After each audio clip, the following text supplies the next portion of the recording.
Баршаңызға қайырлы күн достар, сіздермен бірге Камшат, менің арнама қош келдіңіздер. Бүгін сіздермен балалардың сүйікті тіске басарына айналатын корн-дог дайындайтын боламыз. Өте дәмді болып шығады. Сырты осындай қытырлақ, іші жұмсақ сосискамен жасалынады. Видеоны соңына дейін міндетті түрде қараңыздар. Ең алдымен қамырын дайындауға кірісеміз. Ыдысымызға жүгері ұнын, бидай ұнын және де қантымызды, татымынан қарай тұзымызды, қопсытқышымызды, қара бұрыш, паприка саламыз және де үстіне бір жұмыртқамызды, сүтімізді құйып, барлығын жақсылап, блендердің көмегімен біркелкі масса болғанша езіп аламыз, араластырамыз.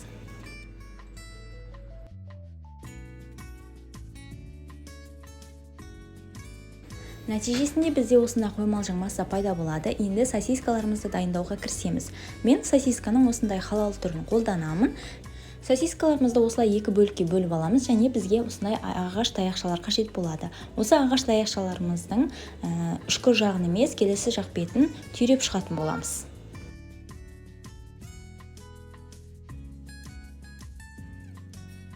Барлық сосискаларымызға осы ағаш таяқшаларымызды түйреп шығамыз.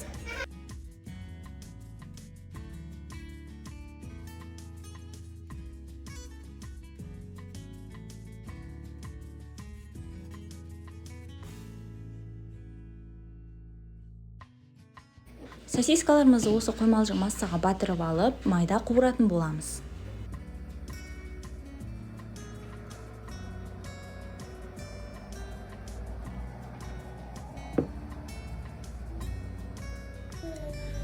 Майымызды осылай шұңғыл ыдыста құйып қыздырғанымыз абзал. Сосисканы қуыруда осылай ыңғайлы болады. Қызып тұрған майымызға осылай айналдыра отырып қуырып аламыз.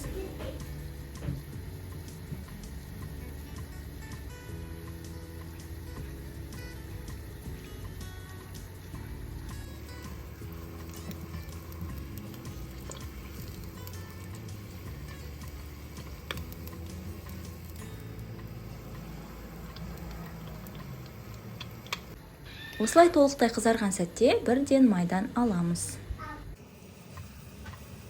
Барлығында дәл осы әдіспен қуырып шығамыз.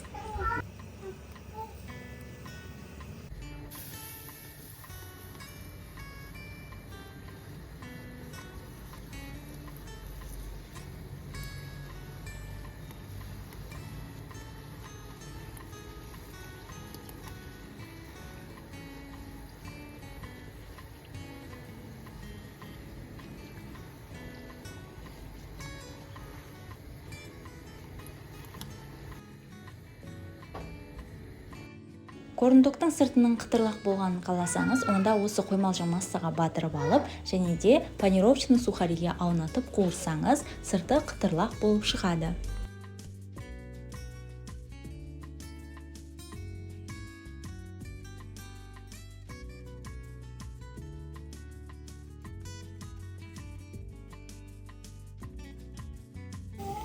Осындай түрінде майда осылай айналдыра отырып қуырып шығатын боламыз. Дәл осы әдісті де қолданып көріңіз, өте дәмді болып шығады. Міне біздің корн-догымыз дайын болды. Осылай кетчуппен ұсынсаңыз өте дәмді үйлеседі. Міндетті түрде жасап көріңіз.